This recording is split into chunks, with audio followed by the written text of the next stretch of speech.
But here is a chief minister who doesn't want to recognize that there is an opposition party in the state. I am the whole and soul అనేటువంటి కాన్సెప్ట్లో ఉన్నది కాబట్టి రేపు assembly సమావేశాలు కూడా ఏం జరగదు. ఉట్టిగానే కేసీఆర్ కుటుంబం మీద మన్ను పోసుకోవడము, తొడలు కొట్టుకోవడము, ఇష్టం వచ్చినట్టు బాధ్యతారహితంగా మాట్లాడము, అన్ప్రింటబుల్ లాంగ్వేజ్ ఉంటుంది. తర్వాత అన్ని రికార్డుల నుంచి తొలగించడము, అది ఇది ఇతరత్రం తప్ప దీనివల్ల ప్రజలకు చిల్లి పైసా ప్రయోజనం లేదు. First point. రెండోది, నాకు ఇంకొక ఆబ్జెక్షన్ ఏంటంటే, రాష్ట్రం ఈనాడు వరదలతో ఇంత సర్వనాశనమైనప్పుడు అధికార యంత్రాంగము రిలీఫ్ అండ్ రిహాబిలిటేషన్ ఆపరేషన్స్ మీద వాళ్ళు కాన్సన్ట్రేట్ చేయాలి. ఇప్పుడు అవసరమైన ఓ 4 రోజులు పోస్ట్పోన్ చేసేసి ముందు ఈ వరద పీడిత ప్రాంతాల లోపల సరైనటువంటి రిలీఫ్ అండ్ రిహాబిలిటేషన్స్ చేసేసి వాళ్ళని ఆదుకొని రైతులకు కొంత గుండె ధైర్యం ఇచ్చి తర్వాత శాసనసభ పెట్టుకుంటే సరిపోదు. కానీ ఇది పొలిటీషియన్స్ కి ఒక టైం పాస్ లాగా శాసనసభ అవుతుంది అనేది చాలా బాధాకరమైన విషయం. ఓకే, సో రామచంద్ర నాయక్ గారు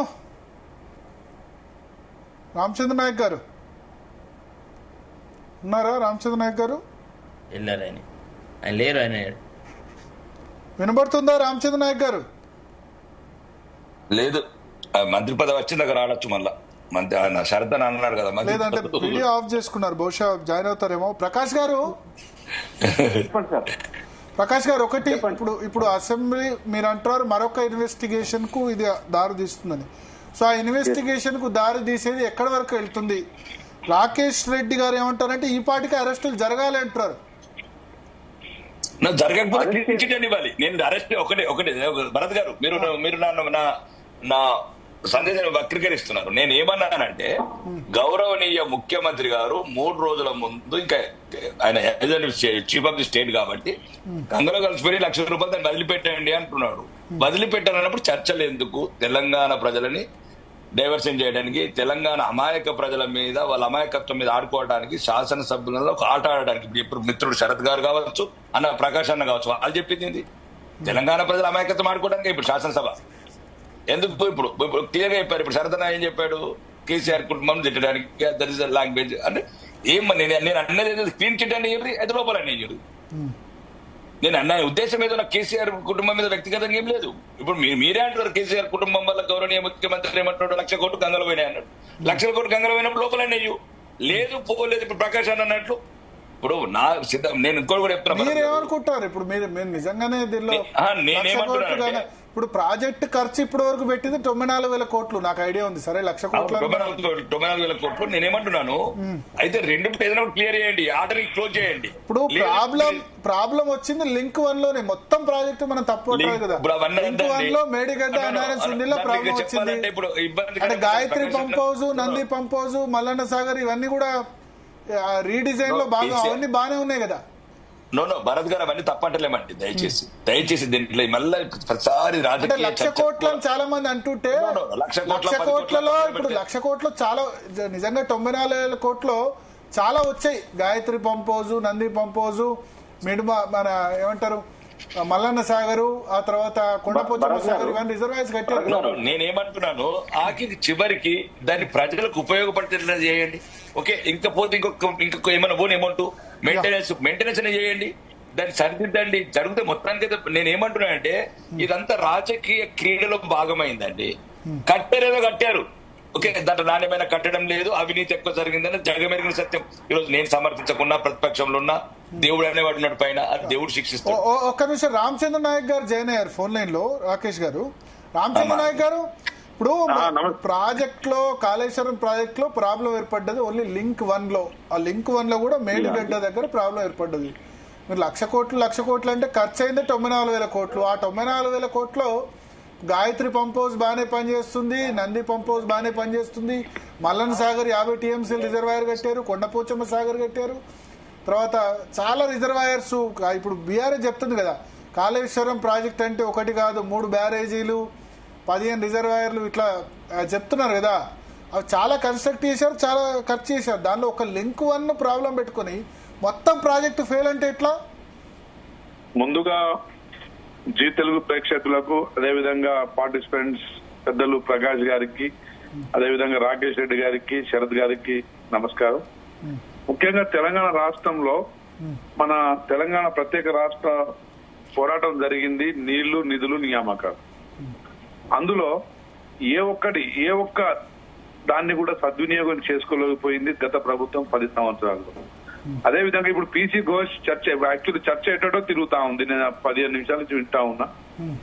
ఈ చర్చ రేపు అసెంబ్లీ దాంట్లో మా రాష్ట్ర ప్రభుత్వం హైకోర్టుకు సూచించిన మేరకు అసెంబ్లీలో చర్చ జరిగిన తర్వాత హైకోర్టుకి మన రాష్ట్ర ప్రభుత్వం ఇచ్చే నివేదిక మీద మరి అందరూ సభ్యుల అభిప్రాయం మేరకు ఏం చేస్తే బాగుంటది, జరిగిన నష్టం ఎంత జరిగింది, ఎంత నష్టం వాటిల్లింది, ఇది రాష్ట్ర ప్రజలకు జరిగిందా లేదా, ఇందులో గత రాష్ట్ర ప్రభుత్వం కేసీఆర్ గారి కుటుంబం పాత్ర ఎంత, మరి ఇవన్నీ చర్చ కోసం రేపు అసెంబ్లీ కాల్ఫర్ చేస్తే ఆ అసెంబ్లీని మరి అపహాస్యంగా మన రాకేష్ రెడ్డి గారు మరి రోజు టీఆర్ఎస్ కేసీఆర్ కుటుంబం అవినీతి మీద మాట్లాడే రాకేష్ రెడ్డి గారు కూడా ఈరోజు నవ్వుతుంటే నాకు కొంచెం బాధ అనిపిస్తా ఉంది. ముఖ్యంగా ఈ చర్చ జరగాల్సిన అవసరం ఉంది. రాష్ట్రంలో కేసీఆర్ కుటుంబం మన ఉద్యమ సమయంలో వారి ఆర్థిక స్థితిగతులు ఏంటి, మరి ప్రత్యేక రాష్ట్రం వారు ముఖ్యమంత్రి అయిన తర్వాత వారి కుటుంబ ఆస్తులు ఎట్లా పెరిగినాయి, అదేవిధంగా వారు దేశ స్థాయిలో రాజకీయాల్లో పార్టీని పెట్టాలనే స్థాయికి ఏ విధంగా ఎదగలిగిండు, మరి వారి కుటుంబం ఈ రోజు విలాసవంతమైన జీవితాలు మరి ఏ విధంగా గడపగలుగుతున్నారు, ఇది ప్రజల ఆస్తి పెరగకుండా మరి ఓన్లీ వారి కుటుంబ ఆస్తులు ఎలా పెరిగినాయి, అవన్నీ చర్చించడానికి రేపు అసెంబ్లీ. అదే విధంగా కాళేశ్వరం రిపోర్ట్ పీసీ ఘోష్ గురించి చర్చ. రైట్, కాళేశ్వరం మేడిగడ్డ విషయానికి వస్తే అందులో 2 పార్ట్స్ ఉన్నాయి. డ్యామేజ్ ఎంత వరకు జరిగింది, ఆ డ్యామేజ్ ని విత్ హోల్డ్ చేయగలుగుతామా లేదా, దాన్ని రిపేర్ చేయగలుగుతామా లేదా అనేది నేషనల్ డ్యామ్ సేఫ్టీ అథారిటీ వాళ్ళు వర్కౌట్ చేస్తున్నారు. పీసీ ఘోష్ కమిటీ చేసిన నిర్ధారణ ఏంటంటే అసలు మేడిగడ్డ తుమ్మిడిహట్టి దగ్గర ప్రపోజల్ గతంలో కాంగ్రెస్ హయాంలో చేసి దాదాపు 1000-2000 కోట్ల పనులు ప్రారంభించిన తర్వాత దాన్ని తుమ్మిడిహట్టి దగ్గర నుంచి మేడిగడ్డకి ఎందుకు మార్చాల్సి వచ్చింది. అదే విధంగా మేడిగడ్డ నుంచి మరి అక్కడ మనం బ్యారేజ్ కడితే అక్కడ నుంచి మరి 3 లిఫ్టులు అంటే అదనంగా కరెంటు వినియోగం జరుగుతుంది. అదేవిధంగా ప్రజల భారం పడుతుంది. మరి దానికి అయ్యే ఖర్చు ఎంత, ఆ ఖర్చు మరి మనకు ఎంతవరకు ఉపయోగించగలుగుతాం, మరి గ్రావిటీతో వచ్చే తుమ్మిడిహట్టిని కాదని మేడిగడ్డ దగ్గర ఎందుకు కేసీఆర్ గారు ప్రపోజల్ పెట్టగలిగారు. మరి దాంట్లో మరి వీరు సెంట్రల్ డిపార్ట్మెంట్స్ నుంచి పర్మిషన్స్ రాకముందే, ఎలాంటి అనుమతులు రాకముందే పనులు ప్రారంభించడానికి అంత అత్యవసరమైన పరిస్థితులు ఏమొచ్చినాయి. అదే విధంగా మేమే పూర్తిగా రాష్ట్ర ప్రభుత్వమే పూర్తి బాధ్యత తీసుకుంటుందని చెప్పేసి కేంద్రానికి లెటర్ ఇచ్చి, అంటే ఇప్పుడు జనరల్ గా ఇప్పుడు ప్రాజెక్టులు అనుమతులు రాకముందే స్టార్ట్ చేస్తారు. ఇప్పుడు పాలమూరు ఎత్తిపోతలు ఉంది, ఇప్పటికీ లేదు అనుమతి, వర్క్ చేస్తున్నారు కదా, అన్ని ప్రభుత్వాలు చేస్తున్నాయి. అంటే నేను ఏమంటున్నానంటే మంచి జరిగితే మంచిదే, కానీ నష్టం జరిగింది. కేంద్ర ప్రభుత్వ సంస్థలు అనుమతులు ఇచ్చేంత వరకు ఎవరు వెయిట్ చేయట్లే. అన్ని అనుమతులు ఇచ్చేంత వరకు పనులే. ఇప్పుడు పాలమూరు రంగారెడ్డి ఎగ్జాంపుల్, తాగునీటి కోసమే మాత్రం వాడుకోవాలని ఉంది. ఇప్పుడు లేదు, దానికి వాటర్ అలొకేషన్ లేదు. అయినా మీరు కూడా చేస్తున్నారు కదా, కొడంగల్ నారాయణ పేట ఎత్తిపోతల పథకం మీరు కూడా చేస్తున్నారు. అనుమతులు వస్తేనే చేస్తామంటే సరే. ఏదేమైనా గానీ కాంగ్రెస్ హయాంలో 30,000 కోట్లతోని తుమ్మిడిహట్టి నుంచి ఒకే ఒక లిఫ్ట్ తోని తీసుకోవాల్సిన జలాలని, గోదావరి జలాలని అదనంగా 3 లిఫ్టులు పెట్టి తుమ్మిడిహట్టి దగ్గర మరి ఒక అంటే ప్రవహించే వాగు మీద మరి బ్యారేజ్ కట్టడం అది సైంటిఫిక్ గా టెక్నికల్ గా అది ఫిజిబిలిటీ లేదని తెలిసి అక్కడ కేసీఆర్ గారు ఎందుకు ప్రతిపాదన చేశారు. అదేవిధంగా దాంట్లో అధికారుల పాత్ర ఎంత, వీరి కుటుంబ సభ్యుల పాత్ర ఎంత, అవినీతి జరిగిందా లేదా, ఇది నిజ నిర్ధారణ చేయడానికి పీసీ ఘోష్ కమిటీ వారి నివేదిక ఇచ్చిన తర్వాత హైకోర్టు డైరెక్షన్ ఇచ్చింది కూడా మీరు చూసిరు. అందరు తెలంగాణ ప్రజానికం చూస్తూనే ఉంటారు. హైకోర్టు డైరెక్షన్ ప్రకారంగా వారికి మరి ఆ కమిటీ పీసీ ఘోష్ కమిటీ ఇచ్చిన నివేదిక మీద ఎలాంటి చర్యలు తీసుకోవాలన్నా వద్దా అనే దాని మీద రాష్ట్ర ప్రభుత్వం అన్ని పార్టీల సభ్యులతో చర్చించిన తర్వాత నష్టం జరిగింది లేనిది వారికి చెప్పిన తర్వాత వారందరూ సమిష్టిగా తీర్మానం మీదనే చర్యలు ఉండాలని ఒక ప్రజాస్వామికంగా ఒక నష్టం జరిగిందని ప్రజాస్వామికంగా ప్రజలకు తెలియజేస్తూ ప్రజలే న్యాయ నిర్ణేతలుగా చేయాలనేది మా రాష్ట్ర ముఖ్యమంత్రి గారి ఆలోచన. మరి దానికి ఏదో సమయం ఇప్పుడు రాకేష్ రెడ్డి గారు అడుగుతున్నట్టు అరెస్టులు ఉంటాయా? ఇప్పుడు రాకేష్ ఇప్పుడు అందరు సభ్యుల అభిప్రాయం తెలంగాణ ప్రజానికం కూడా చూడాలి. చూసిన తర్వాత ఎందుకంటే అరెస్ట్ అంటే నిజంగా అవినీతి జరిగితే చేయొచ్చు అంటే మాలఫైడ్ ఇంటెన్షన్ ఉంటే తర్వాతి భాగం వచ్చే వారం అంతరంగాల సీరియల్ ఎట్లుంటది అంటే తర్వాతి భాగం వచ్చే వారం మాలఫైడ్ ఇంటెన్షన్ ఉంటే అరెస్ట్లు ఉండొచ్చు. మాలఫైడ్ ఇంటెన్షన్ లేకుండా జడ్జిమెంట్ ఉండకపోవచ్చు. అంటే రాకేష్ రెడ్డి గారు బీజేపీ పార్టీలో ఉన్నట్టు నచ్చనోని మీద ఈడీ సర్వేలు లేకపోతే ఇన్కమ్ ట్యాక్స్ రైడ్లు చేసే ప్రభుత్వం మాది కాదు. తెలంగాణ ప్రజల ముఖ్యంగా ప్రజలకు విషయాలు తెలియజేసిన తర్వాత రాజకీయం చేయకుండా ప్రజలకు నిజాలు వాస్తవాలు తెలియజేసిన తర్వాత ప్రజలు న్యాయ నిర్ణేతలకు నిలబడాల్సి వస్తుంది ప్రజాస్వామికంగా.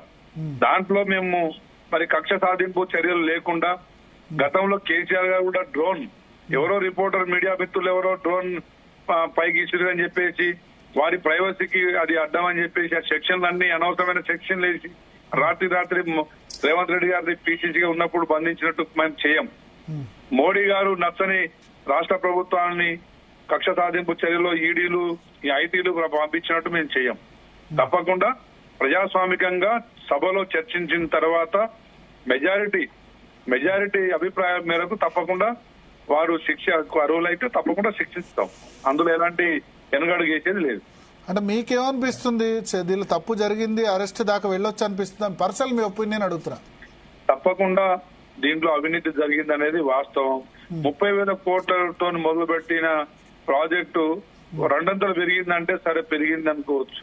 కానీ దాదాపు 5 రెట్లు పెంచి 1,30,000 కోట్లకు తీసుకెళ్లి ఆ బిల్లులన్నీ చెల్లించకుండా కనీసం 3 సంవత్సరాలు కనీసం కాళేశ్వరం నీళ్లు ప్రజలకు మరి ఆయకట్టు చేరక ముందే వాళ్ళ పరిపాలన 18 తర్వాత మరి 23 మధ్యలోనే మరి కేవలం వాళ్ళు 1 కోటి ఎకరాలకు సాగునీరు అందించాల్సిన పరిస్థితి నుండి కేవలం వాళ్ళు ఇచ్చింది 2 లక్షల ఎకరాలకు మాత్రమే కాళేశ్వరం నీళ్లు అందించగలిగారు. సో ఏదేమైనా కానీ లోపాలు చాలా ఉన్నాయి. అందులో తప్పకుండా ఎవరిని బాధ్యులు చేయాలి, అధికారుల లేకపోతే ఆనాడు నిర్ణయాలు తీసుకున్న కేసీఆర్ గారు అనేది తప్పకుండా రేపు నిర్ణయిస్తాం. తప్పకుండా జరుగుతుంది. వి ప్రకాష్ గారు వారు లీగల్ ఎక్స్పర్ట్ కాబట్టి వారు పీసీ ఘోష్ కమిటీలో లోపాలను ఎదుగుతా ఉన్నారు. సరే ఏదేమైనా ప్రభుత్వం ప్రజాస్వామికంగా పోతున్నందుకు ప్రజాస్వామ్య విలువల్ని కాపాడుతున్నందుకు సంతోషించాలి. వెంటనే రాకేష్ రెడ్డి గారు చెప్పినట్టు అవినీతి జరిగిందని రాత్రి కేసీఆర్ తీసుకుపోయి జైలు. మీ ముఖ్యమంత్రి గారు అన్నారు 3 రోజుల క్రితం ముఖ్యమంత్రి గారు అన్నారు, నేను అనట్లేదు. ముఖ్యమంత్రి గారు అన్నది అధికార దుర్వినియోగం జరిగింది. 1,00,000 కోట్లు గంగలో కలిసినాయి అన్నారు. 1,00,000 కోట్లు గంగలో కలిసినాయి. మీరు దయచేసి చర్చలను ఎంతసేపు పాల్గొందాం, నిజాలను వక్రీకరించకండి. అవునే, నేను కూడా నిజమే చెప్తున్నా. ప్రజా ఆస్తుల్ని అమ్మిర్రు, ప్రజా ధనాన్ని కొల్లగొట్టిర్రు. కాళేశ్వరం కేవలం 3 సంవత్సరాల మురిపంగా మారింది. కూలిపోయే కాళేశ్వరం మరి అట్లా టెక్నికల్ గా మరి ఆ రోజు అక్కడ భూ పరీక్షలు నిర్వహించకుండానే మరి సిడబ్ల్యూసి అనుమతులు లేకముందే మరి కేసీఆర్ తనకు తానే ఇంజనీర్ అయి తనకు తానే మళ్ళీ మిగతా శాఖను మొత్తం పూర్తిగా వారి చేతిలో తీసుకొని ప్రజాధనాన్ని కొల్లగొట్టిందంటే వాస్తవం కదా. దాని మీద చర్చ జరగాల్సిన అవసరం ఉంది. రాష్ట్ర ప్రజలందరూ దానికోసం వేచి చూస్తా ఉన్నారు. తప్పకుండా ఈ చర్చ జరగాల్సిందే. న్యాయబద్ధంగా వాళ్ళు చెప్పండి శరత్ గారు. భరత్ గారు ఒక్క విషయంలో ఇంటర్ఫియర్ కావచ్చా? ఇప్పుడు తమిళహట్టి నుంచి మేడిగడ్డకు మార్చేయడం అనేది ఒక పాలసీ డెసిషన్. ఇప్పుడు under the Indian constitution and Indian legal system లో జస్టిసియబుల్, నాన్ జస్టిసియబుల్ అని ఉంటది. అంటే ఒక క్యాబినెట్ అనేది it reflects the collective will of the assembly and it reflects the will of the people who gave them mandate. Policy decision తప్పైనా గానీ చర్యలు తీసుకోవడానికి వీల్లేదు. Courts cannot interfere with policy decision unless it is atrociously unconstitutional అని అన్నారు. First point అది. అంటే భారత రాజ్యాంగానికి వ్యతిరేకంగా కేబినెట్ ఏదైనా ఇక్కడ మార్చడం ఒకటి కాదు. కాబట్టి వ్యతిరేకమైన దాన్ని కొట్టేస్తారు తప్ప దానికి శిక్ష అయితే విధించారు కదా. లేదు. అదే మనకి చంద్రబాబు నాయుడుకు సంబంధించిన వ్యవహారాల్లో కూడా జస్టిస్ సివై సోమయాజులు గారు ఇదే రకమైన తీర్పు ఇచ్చినారు. అది సుప్రీంకోర్టు వరకు వెళ్ళింది. అది ఏం జరగలేదు. ఫస్ట్ ఏలేరు స్కామ్ కి సంబంధించి ఆయన శిక్ష విధించారా? లేదు అసలు అంటే ఆయన అకౌంటబుల్ కాదు. ఇది collective responsibility of the cabinet and policy decision cannot be subject matter of criminal investigation అని అన్నారు. ఇక్కడ జరిగేయాల్సిన అంశం ఏంటి అంటే కరప్షన్. ఈ కరప్షన్ గురించి కాంగ్రెస్ మాట్లాడడం కొద్దిగా వింతగా ఉంటది. ఎందుకంటే మరి ఎక్కడ అధికారం లేకుండా 3 రాష్ట్రాలలోనే అధికారం ఉన్న కాంగ్రెస్ పార్టీ ఈనాడు విచ్చలవిడిగా చేస్తున్న ఖర్చులు, తర్వాత రాష్ట్ర ప్రభుత్వ సంపదను ప్రకాష్ గారు ఒక మాట అన్నారు, కరప్షన్ అంటే ఇందుగలదు అందుగలదు సందేహం లేదు, ఎందెందు వెతికినా అందందే గలదు. ప్రకాష్ గారు మొదటి నుంచి క్లియర్ స్టాండ్ తో ఉన్నారు.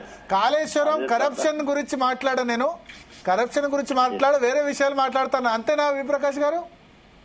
అంతే వరకు అయితే కరప్షన్ గురించి మాట్లాడాలని చెప్పారు. శరత్ గారిని కొంచెం అడ్డుకుంటున్నా. సరే, ఇది వారు చెప్పింది 100% కరెక్ట్. వీటికి చర్యలు అయితే ఒక్క మాట, కాళేశ్వరం అని అంటే రామచంద్ర గారు ఒక్క నిమిషం, ప్రకాష్ గారి తర్వాత మీరు మాట్లాడండి. మన రాకేష్ రెడ్డి గారు ఉన్నారు కాబట్టి, రాకేష్ గారు ఉన్నాడు కాబట్టి ఆయన ముందు ఒక విషయం చెప్తా.